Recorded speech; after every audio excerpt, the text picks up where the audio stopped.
In conclusion, there are some elements that you're going to want to be aware of that are going to be important. We are inside of our curriculum and we're inside of a particular lecture.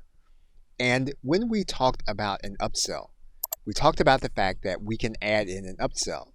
And in order to add in an upsell inside of the curriculum, you will need to be able to add in your coaching. That means then that you're going to need to have coaching set up inside of this menu underneath your courses.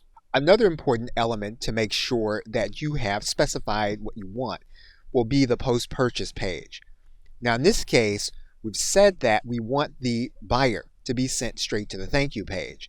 Now one thing that you can do is to make sure that that buyer is going to be sent straight to the enrolled curriculum once they have made their purchase. Again, that's going to be your choice in terms of how you want to handle it. In some cases, you may have some other monetization opportunities on a thank you page that you may not want to put inside of your curriculum. Lastly, when you set up your sales page, you're going to need to set up your pricing plan the way you want it to be based on the ones that you have set up.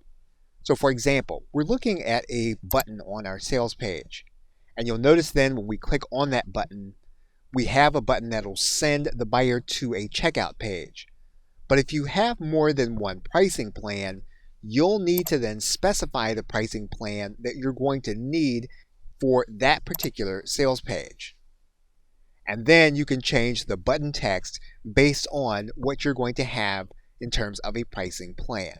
And you now have the basics of being able to set up your course in Teachable. Okay, so with that, thanks, and I'll see you either in another video or in another course.